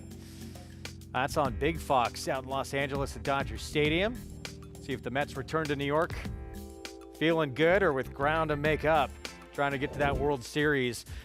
Grade 3 Knickerbocker, and the winner is Dylan Davis. Second win on the card, coming from off the pace to get this win for Chad Brown and Susan Moulton. Yeah, I mean, the pace did end up setting up for a horse that was compromised by a slow pace in his last start. Shown that promise as a 3-year-old and was able to get the clean outside run and have all the momentum to go by an unlucky redistricting. A lot of airtime early for the man standing by with Maggie. And the winner is Dylan Davis. Really just everything unfolding the way that this horse needs it to today to take down this Knickerbocker. Yes, Maggie, instructions here were to break as best as possible, just to make sure the pace was honest. I actually thought, we wanted to try to get on the lead or next to the lead. But when I broke, everyone was really intent on getting forward position. I did the best I could, but, actually I thought it was my best option was to be last here because when Flavian rode him, he was in the box, he rode a perfect trip. But what he really needs is a nice sweeping move. It takes a little bit for him to get running. And I started a little early on him at the 2.5, and once he gets stride, he's really running for me, and he ran a superb race for me. And a little shy now with the stick on the left hand coming down late, but I kept him on that left hand because he was running from it. Even though he was drifting, he was running from it, and he was giving me a lot with that left hand. There was no one on my outside, so it was nothing to worry about. But he ran very nicely today. Yeah, it seems like he just finally put it all together off of that long layoff here for Chad Brown. And we were discussing some Breeders' Cup mounts for you. It looks as though you'll have a couple in the juvenile divisions. Talk a little bit about Abiento, as she's going to have to stretch out. Mark Cassie pointing her to the Breeders' Cup juvenile fillies turf. Yeah, I mean, I thought it was questionable, but she settles really nicely, and I think the mile will be fine for her, no problem. She settles nicely, and she can make that one run. But if she does that same turn of foot she does the other week there, sprinting, she's going to be very tough. She's a very nice filly, and she's small, but she's versatile, and she's very quick when you need her to be. And I think she's going to be one of the choices, a very tough horse to beat in there. At Del Mar, that could be a good thing to be. Well, congratulations here, Dylan, and looking forward to watching you ride some Breeders' Cup races. Thanks, Maggie. All right, Dylan Davis with 2 on the card, and the winner takes down this Knickerbocker. Guys? So well-deserved for Dylan Davis. I know we talked about him earlier, but now to be in these conversations, get these opportunities on these big days that you want to be part of. Absolutely. He deserves them based on what he's shown us, not only over the past summer, but really with what he's been able to put forth over the past couple of years, and that consistency and nose to the grind and hard work. It's paying off for him, and I think that he's very well aware of that. I mean, he's just living in the moment and still trying to do his absolute best to keep that momentum going. Next race going to start off the pick 6 on our Sunday card. It's a $16,000 claiming race, all for sale in this race for that $16,000 price. Horses who've not won 2 lifetimes, so just maiden wins on the resume. 1 turn mile coming up, and Wine Responsibly for Linda Rice will stretch back out after back-to-back sprints, and the one to beat with Jose Lezcano on board. Taking a significant drop in class in here, and likely to take this field because there's just not a lot of form coming in. The man we're about to tell you about might have been on the best horse in that last race. Tough trip, though, on redistricting. 2023, another banner year for Manny Franco. He led all jockeys in wins on the New York circuit. 3rd time in his career that he's done that, and he collected 3 meet titles along the way, setting a new personal best for career earnings. Franco continues to rise among the elite in this sport, including strengthening that bond with one of the top barns in the game. Jockey Manny Franco has been no stranger to the winner's circle in his career. Even with over 2,000 wins, including multiple grade 1s, he continues to stay motivated to be the very best in the game. I'm hungry, I want to win races, that's what I'm here for. Family has always been a driving force for Franco. From his first trip to the track, to jockey school, and coming to the United States, Manny's bond with his father has been a key component to his success. I was about 14 years old. My dad took me to the track every Sunday in Puerto Rico. Saw those animals running, and I just fall in love with the sport. Throughout his career, Franco has found support from fellow Puerto Rican riders Arad and Jose Ortiz, as well as Hall of Famer John Velasquez. Coming from Puerto Rico, coming from the same school, you have to be very proud, you know. And although we compete with one another, but you have to be proud to what they've done and to have the talent. There's no doubt that Manny has the talent to be a top rider in the whole country. It is going to be a photo finish, and I think it was Discreet Lover. Schering takes the lead. Late move from Dye. Back to third is Sweet Melania. Schering and Manny Franco have won. And he's gonna do it, Manny Franco, in the Grade 1 Joe Hurst Turf Classic. But it is Tis the Law, and the New York bred is gonna win New York's Belmont Stakes, the first leg of the 2020 Triple Crown. Here he is, Saratoga's hometown hero, Tis the Law. With all his accolades, Manny is still missing that one win all jockeys want the most. Man, I want to win the Kentucky Derby so bad, man. That's the dream for any jockey, the Kentucky Derby. Well, rider we told you about earlier who's kicked off this card, we've heard from him quite a bit with a couple of wins for Chad Brown. Manny Franco, of course, making huge inroads over the last few years with that barn as well, and he has consistently produced. He has. I mean, having that run on Tis the Law for Barkley Tag and then really having that success and graded stakes for Chad Brown and many other trainers, he is one of those staple riders here at Aqueduct through the winter, like your Kendrick Carmouche, like Dylan Davis, and he just seems to always show up, and he got himself out of that traffic in that last race, I will say. I mean, at least he was able to reroute and try to get that split for redistricting. Oh, Manny Franco, we're going to see him coming up in this next race that kicks off this Pick 6 on a horse trying dirt for the first time. And we continue, of course, New York Racing Association to celebrate Hispanic Heritage Month. Couple of days still to go. Started back in 1968 for a week, and now it's expanded to a month as we celebrate and recognize all the significant contributions of Hispanic Latino Americans that they have made here in the United States. We're going to take a timeout. We'll be back. This is the one Manny will be aboard. Tedez Trotter for trainer David Donk. First time trying dirt for this 3-year-old. When we come back, currently 7-1 as we're 14 minutes away from the 4th.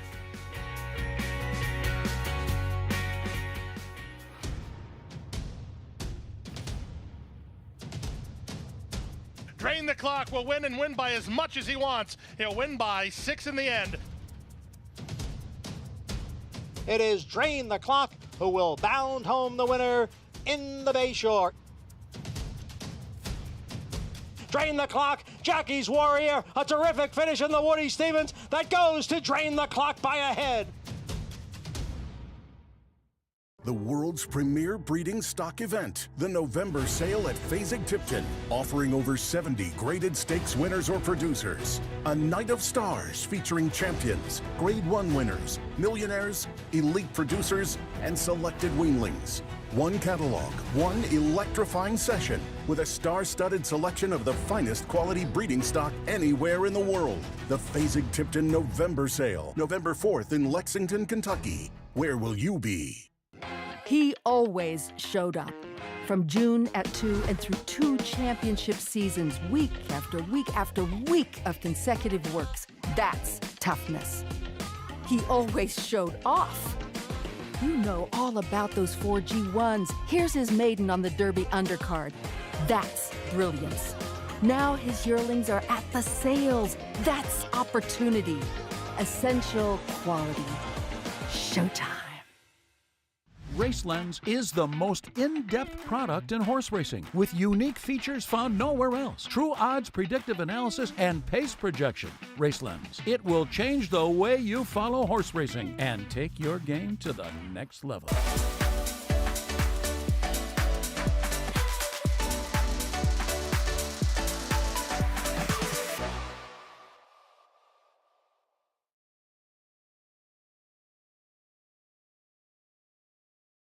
The world's premier breeding stock event, the November sale at Fasig-Tipton. Queen Goddess has proven herself at the sport's highest levels over both dirt and turf. At 3, she went wire to wire on the dirt in the Grade 1 American Oaks, where she bested Grade 1 winner Going Global and graded winners Fluffy Socks and Closing Remarks. Queen Goddess just keeps on going. She became a bi-coastal turf star for owners Gary Barber and Eclipse Thoroughbred Partners, and trainer Michael McCarthy, earning graded stakes wins in the Santa Ana Stakes, the Robert J. Frankel, and the Pegasus World Cup Filly and Mare Turf. A daughter of Empire Maker, she hails from a female family that traces back to the great mare Blighty and includes champions Flightline and Heavenly Prize, as well as Breeders' Cup Sprint winner Dancing Spree. She is offered carrying her first foal by top sire Into Mischief on the same cross as Kentucky Derby winner Mandaloon and Dubai World Cup captor Laurel River. Grade 1 winner Queen Goddess, selling this November at Fasig-Tipton, with Blue Water Sales a Back with you on our Sunday coverage here on Fox Sports 2. You're watching America's Day at the Races as we close in on the opening leg of the Pick 6. Take a look, though, at the Breeders' Cup Classic. We're just 20 days away from this race. Amazing how fast it is coming up. And a look at the star names on that list, including, of course, the 2-year-old champion, who we weren't sure what was going to happen with him after that flop in the Kentucky Derby, but he bounced back with back-to-back wins for the first time in his career in the Jim Dandy and the Travers. And big wins at that. I mean, he was able to really show that those were no fluke performances. When he is at his best, he is the best 3-year-old that we have seen so far this year. And this was a race that he really was able to take that step forward, put things together from a numbers standpoint, and get that win back-to-back, which I think is a major feather in his cap. And according to David Grenning over at the Daily Racing Forum, he's grown. He's gotten quite a bit bigger and really matured into himself. So always sort of that unassuming type of horse from a physical perspective, but maybe he is turning that corner. Yeah, Todd Pletcher said, as you just said, he's gotten bigger, he's gotten stronger. That can only be a good thing as he's heading into his first test against older horses, Maggie, in that Breeders' Cup Classic. But he answered some questions in those back-to-back wins, but he's still got to answer the question because we don't know where he's going to draw if he can overcome adversity in the Classic potentially. Greg, you literally took the words out of my mouth. I said, let's just hold the phone as to where he draws. Now, looking at the potential lineup of horses that he'll have to face, it's not as though there are 6 other horses that are, and he's not a need the lead type, but you have Arthur's Ride in there. You have some other horses that should be full, but many of the other major contenders, I think, are going to be coming from well off of it. Now, as you alluded to, if Fierceness draws the 1, 2, 3 hole, that could pose some problems. And as Johnny V told me after the Jim Dandy win, or excuse me, yes, was it the Jim Dandy? I think it was, that he's a horse that you can't really rush out of there and grab. You just have to let him come out, let him do his thing, and not necessarily get in his way. And therefore, when adversity, if you have to grab a horse, that becomes a problem for Fierceness. But I completely agree. Even from the Jim Dandy to the Travers, he had looked as though he had put on weight. His energy levels are fantastic. And Todd even said maybe after the Travers, he did seem a little bit more tired, Greg, than what he did after the Jim Dandy. And he was questioning, did I miss an opportunity to run him again? But I think sticking to your plan is always your best plan of action. So looking forward to Fierceness, but also looking forward to that draw, the Monday or Tuesday prior. Yeah, that could hold the story to his chances in that Breeders' Cup Classic. Obviously, a strong international contingent that's going to be tackling this Classic, starting with amazing that Aidan O'Brien, who's had so many superstars in his barn, said this about City of Troy.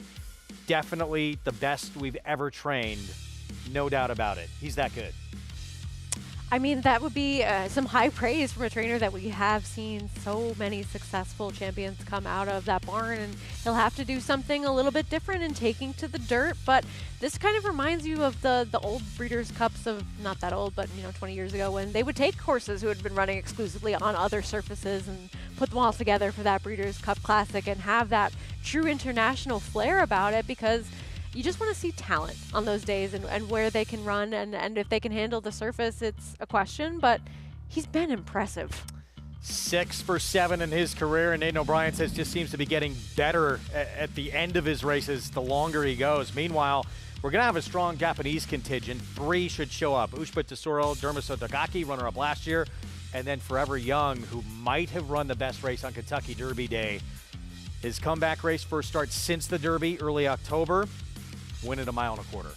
He's just been so consistent and so impressive, and really coming so close to giving Japan their first win in that Kentucky Derby, and actually another one of their runners, Teo Password, running exceptionally well at a huge price to finish 5th in there. But I mean, he has just been such a cool horse to follow. Really excited to see him come back over to the States, and he has a strong chance in that classic. Great to see him come back and have that victory too, after that long time away, and did it pretty easily. Horse behind him, Group 3 winner as well in August.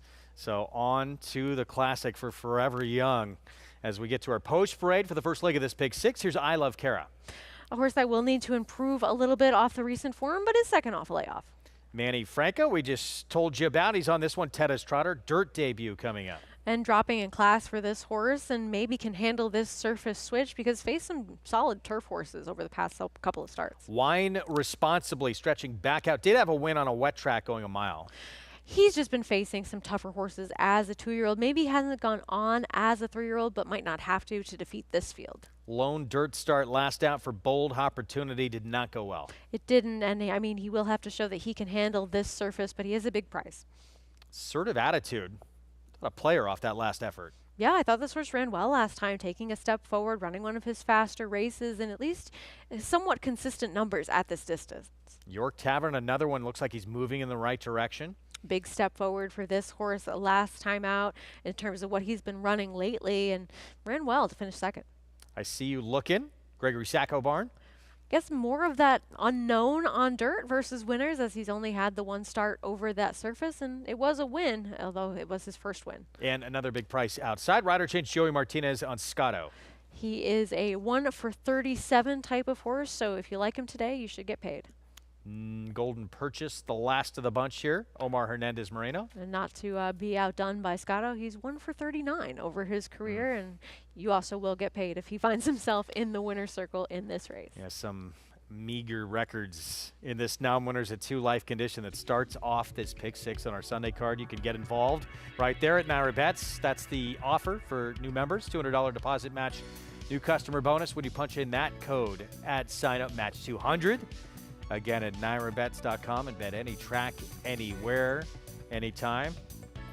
Look at our 3-2 favorites. So Linda Rice Barn with Jose Lezcano. And a drop down in class, stretching back out for Wine Responsibly at 3-2. And Linda Rice, when she drops these horses in for a tag, she is so familiar with playing the claiming game well. And so maybe this is a horse that had that precocity as a 2-year-old and just doesn't really fit with where she wants him to be now as a 3-year-old, having not really taken a step forwards, at least from what we saw in that return race from him. And maybe this is just a spot where they can get the win and he finds himself in a new home after this, because he has the consistent faster races than a lot of others in this spot. For more on the favorite, let's go down to Maggie. Yeah, when he first walked over, guys, he was kind of washed out. I wasn't particularly keen to suggest him as the favorite in here, but he has since kind of chilled out a bit, and he's warmed up really nicely with Jose Lezcano aboard. And I thought that, you know, last time when he was off the bench, he was really, really laid back. So maybe it's a good thing that he's a little bit more engaged today, but definitely making a better impression on track than what he was in the paddock. Now, to his inside is a horse that's a real wild card in Tennis Trotter, number 2, who has never run a race on the main track. He is a son of Flintshire, which does him no favors. And the dam, she didn't like the dirt much, though this horse is half to Dolly's Bank, who we've seen on this circuit win on the dirt, and he doesn't look overly turf meant. So I'm okay with him switching surfaces, especially at this level. And furthermore, he could be forward in here, and I think that is his best chance to possibly win here for Manny Franco to be aggressive. He's also a little bit more relaxed. It seemed as though he was a horse that was negatively affected by Saratoga in both those efforts. He was a little over the top those days, but nice and settled on this beautiful October day at the Big A. Moving on to a horse that caught my eye that I wasn't expecting to like is number 7, I See You Lookin'. He did. You know, I'm always leery of a horse that wins an off the turf race against a bunch of more turf meant horses, but he does exit some races that featured horses that were good turf horses. So this is, you know, bottom level, non-2 for 16, and he just really looks the part against several of his foes in here. And sometimes as horses, once a horse wins a race, then they learn what it's all about and they continue those winning ways. We'll see if he can do that facing winners for the first time. Greg? All right, Maggie, thank you. Minute to post coming up. Wine responsibly, dropping class, deserves to be the favorite. I didn't see so much faster races this horse has been running, though, than some of the others in here. I think that's fair based on what they've done as of late, but I think that his overall body of work over this surface with the stakes that he was in, he's just sort of been more consistently there than I think some of these horses who have been showing that improvement and that step forward to run some of their fastest races in their last starts. Would that be fair? 8 to 5, sure. With a drop for that barn, going to take plenty of attention too, and like some of the others in here too, who have run, I think, as fast. Recently, those records, 1 for 18 with York Tavern, 1 for 13, Assertive Attitude. At least Wine Responsibly, first time dropping to this level, is just 1 for 5 overall. Less chances to lose. Yeah. This is one of my favorite slogans, and sometimes that's all you need in races like this one. Find out. 7 of 5 favorite, Liscano, Linda Rice teaming up here, kicks off this pick 6. Rest of the sequence, what'd you think? I mean, it doesn't get easier after this. I will say that you have a wide open maiden special weight for the 2-year-old fillies in the next race. There's a Chad Brown, Bill Mott entry that's likely to take some money, but I kind of wanted to go with horses that are coming out of a similar race. All Night Revival, Snip Snippity Snip, first time starter for Grand Motion looks very interesting in there. Then going forwards, I think that City of Oscars will get Dylan Davis yet another win on this card coming up in the 6th race from Mark Casse. He just has that proven turf form coming in. It's a tough race in the 7th. If you have some big opinion in there, go for it. I do not. It's also a tough race in the 8th. Everybody pretty evenly matched, but I like Money Grab, who's had a couple of difficult trips. And then closing things out, I want to give Lady Lauban one more chance. The drop-in class just really did not have much of an opportunity in that race last time out, where it was that merry-go-round race, and she was one that stumbled a little bit at the start, was up against things, and at least did a little bit of running. Basically, good luck in this pick 6. It's not easy. To sum up, best of luck out there. That next race, too, you'll be able to watch the rest of this action. This is going to be our last live race we bring you on our FS2 coverage. You can watch on the Naira Bets app, but I'm very much looking forward to that 5th race. I think it's wide open. Are you going to stay here and watch it? I can watch. I actually have the app on my phone, so I can do that. Anywhere, anytime? Exactly. Even the train? That's how it works. 6 to 5 favorite. Wine Responsibly, Linda Rice, Jose Liscano. Drop down in class, will go back out to a mile distance, and that is where this 3-year-old broke his maiden. It was on a wet track, second start of his career on the stretch out. There's 7 on one-shot Tennis Trotter. There's Manny Franco, who we heard from, saw the feature on, teaming up with David Donk. First time on dirt in unknown quantity here. Favorite looks good moving in. Start of the pick 6 on our Sunday card. Let's go to Chris Griffin to kick it off. Bold Opportunity. Scotto. Golden Purchase to the outside.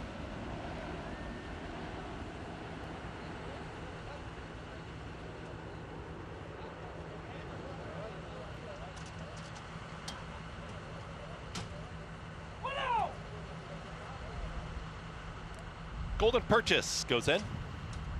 All set.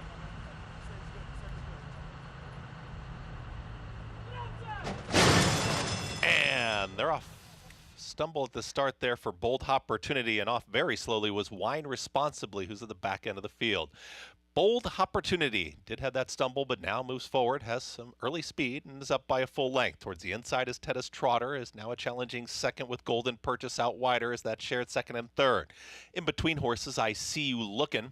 Then in behind them at the rail is Assertive Attitude, who's now in 5th. In between horses is York Tavern, who's in the 6th position with Scotto out wider, Wine Responsibly, and far, far back. I Love Kara is the distant trailer, 12 lengths off the lead.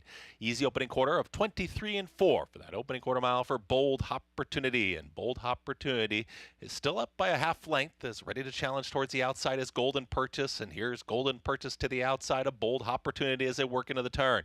Tedda's Trotter, patiently ridden at the rail, just waiting for room. And now there might be some room at the rail for Tedda's Trotter, who's just waiting patiently there for Manny Franco, and now gets the cue and pushes on through. I See You Looking is in the green silks, is moving forward. Golden Purchase is taking the lead. It's Golden Purchase. Dropping out of it there was Bold Opportunity.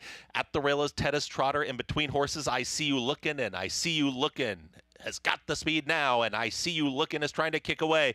It's I See You Looking. Golden Purchase continues to battle on. Stalling there is Tedda's Trotter from far out of it. Wine Responsibly does have some momentum inside that final furlong. It is I See You Looking up by 2.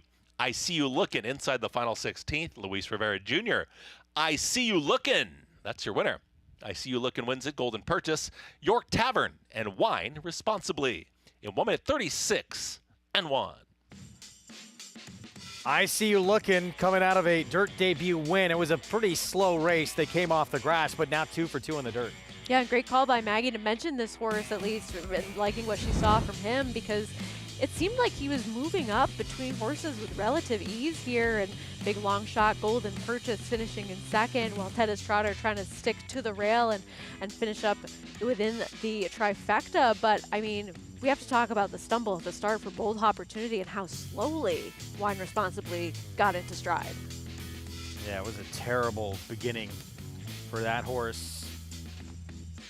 See if we can take a look back in a moment here. I See You Looking, though, back-to-back dirt victories off that race, taken off the grass last time out, in which he was 4-5 to break his maiden back in Monmouth, September 1st. Now, I think going to be sticking around probably on this surface. Luis Rivera, Gregory Sacco, and 6-1. A horse that was 10-1 morning line. Yeah, took a few nibbles on the tote board, and I mean, Real winner of this race, by the way. Yes, absolutely. Official winner. It's the Pigeon who crosses the wire first. You had money on the Pigeon. Well done. He's going so fast, he's flying. Wow. But I mean, when you have horses at this level, sometimes it is just about who looks best on the day. And Maggie pointed this one out as having the better appearance coming in, and one that caught her eye. And I mean, sometimes when they get that win, it ends up being that the light bulb goes off and they want to keep doing that. So an unproven commodity against winners on this surface, and some of the proven commodities, so to speak, didn't necessarily show up in here, and was able to get the win at a decent price to start things off for the pick six. 7, 9, 6, 3, 25-1 shot, completing the exacta. It's 6-1 to start this pick six on the Sunday card. I See You Looking, Gregory Sacco, Luis Rivera Jr. Price is next.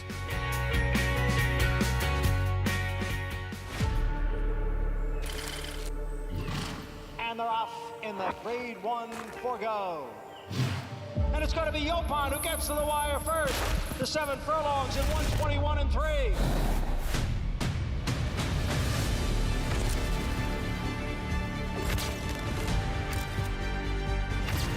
The leader is Yopon. 6 furlongs in 1 minute 8 and 2/5 seconds.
The world's premier breeding stock event, the November sale at Fasig-Tipton.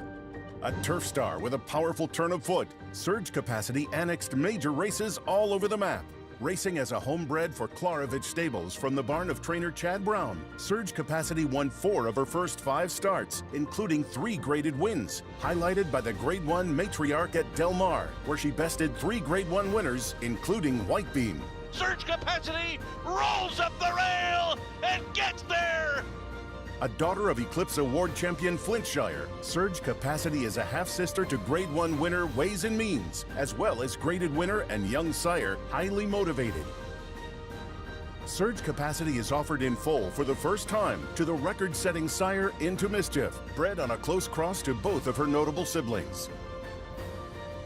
Grade 1 winner Surge Capacity, selling this November at Fasig-Tipton with Elite Agent. Back with you on our Sunday coverage, America's Day at the Races. It's brought to you in part by legendary Claiborne Farm. 100 years of doing the usual, unusually well. I see you looking. 6-1 start to this pick 6. Yeah, ran very well, split horses nicely, saved ground. A couple of horses were compromised by the start of this race, but I felt as though maybe Wine Responsibly just never really got into the kind of gear that he should have to be 7-5 in this race, and York Tavern ran well. Surprise from Golden Purchase, finishing second, as he will tend to do sometimes, but big price for him, and this was just a smart ride, and this horse ended up being much the best in this field. Back-to-back wins on dirt after struggling on the turf to break that maiden. $14.40 start to this pick 6 on the Sunday card. Luis Rivera Jr. again, Gregory Sacco. Team up for the win here. Golden Purchase at 25-1. Back in second, and York Tavern completes that 50-cent trifecta that comes back over $400. Wow. You had it how many times? I wish. Not quite. Next week, here's what we have for you. Friday, Glen Cove and Carl Place, Athenia and Awad on Saturday, Chelsea Flower on Sunday. As we continue along on this fall meet, let's take a look at the Glen Cove on that card. And Ellen J. Flavian Pratt will ride for Brad Cox, trying to make it 3 in a row. She's been impressive since switching over to the turf and taking that step forward from her turf debut and winning her first race to winning impressively in her next race, in an allowance race. And while this is her stakes debut, I mean, she's able to get herself into a good position in her races, and that's so critical when you're on the turf with these sprint races. You can see she's barely being asked for her best in here until the very late stages of this race. And I mean, the pedigree kind of speaks for itself, not necessarily leaning you towards the turf, but leaning you towards success. All right, so Ellen J. for Brad Cox. See if she can keep that win streak intact on that Glen Cove. That's race 5 on that Friday card. Meanwhile, Carl Place, that's race 9 on that Friday action, 4:50 Eastern start time. And Run Carson lined up in the Mahoney, as did Works For Me, and Run Carson just missed by a neck to fandom that day for Kelsey Danner. It seems like there's a lot of speed signed on for this race, and it's not as though these are necessarily all turf horses. They've been versatile on both the dirt and the turf, and we have a lot of horses trying the surface for the first time, but these are the proven commodities on this surface. Run Carson running well in this spot and finishing second to Fandom at a big price. And I mean, he's just been a really cool horse to watch and take those steps forward against company like this. He didn't run that well in his last start over at Keeneland, but he had a little bit of traffic in there to deal with and certainly outran his odds back on that day. That was a huge effort in that Mahoney in defeat. 92 Beyer speed figure in that win. So going to take a ton of attention, certainly. Little Knee, if he does race here, it's been an exciting horse who has faced obviously some monster competition on dirt. Yeah, I mean, he was really thrown to the wolves with going up against Bookham Dano and finishing a respectable second to him. And really, he'll be trying the surface for the first time if he does end up running here. But he's an interesting horse coming in because he's been so consistent and very quick. We talked quickly, we're going to be wrapping up here soon. Again, you can watch the rest of this card. We're going to be signing off here on FS2, but you can watch on the Naira Bets app. Classic division, amazing. We're just 20 days away from championship weekend, but in terms of the Classic, who are you most excited about seeing? Oh, I have no strong opinion as of yet. I am curious to see if Fierceness can keep this run going and actually overcome a little bit of adversity in his races. If he draws towards the outside, I think he ends up being your eventual Breeders' Cup Classic winner. It's so interesting this year, though. 3 Japanese horses, Forever Young, I thought did run the best race in that Kentucky Derby. Ran 39 feet further than your winner. Got leaned on by Sierra Leone the whole way. You have the runner-up from that Japanese contingent as well, returning. And then City of Troy just adding a whole nother level of intrigue to the race. It's a wide-open race, and those are the best betting races when we have those competitive fields where nobody's a superstar. Gonna be fun. We are back Thursday. We'll see you at 12:30 Eastern start time. Check your local listings on Fox Sports. We hope to see you then. Fully subscribed, started off the card. Chad Brownbarn, Claridge Stables, Dylan Davis with the victory. Impressive first-time starting 2-year-old filly. That's the way you want to start things out. And then Dylan and Chad teaming up again, and the winner is redistricting. Very big comeback effort, though, in defeat. Stablemate getting the best of it in a Knickerbocker. We'll see you on Thursday.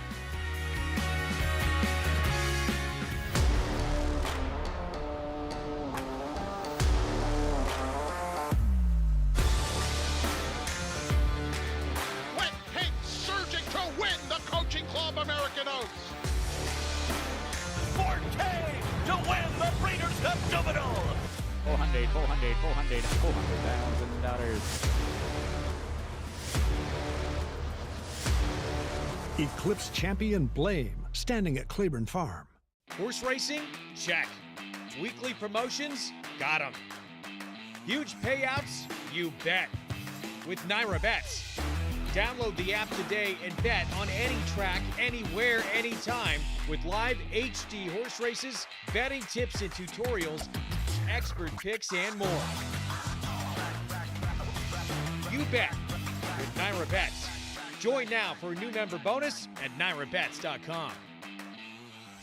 He possessed such natural athleticism. It is Golden Pal winning the Juvenile Turf Sprint. He's very, very agile and quick. Golden Pal has repelled the challenges. Each and every race, he just got better and better. Golden Pal broke like a rocket. Golden Pal, wire to wire. He's a very confident horse. Golden Pal, the lead is out to 5 lengths in deep stretch. He's just got a brilliant mind. They're all behind Golden Pal. I'm going to be breeding everything I have to him. It's America's original sport, and no one covers it better than americasbestracing.net. From the sport to the lifestyle, the best races, horses, and destination venues, cocktails, gambling, fashion, and more. americasbestracing.net is a sport for you.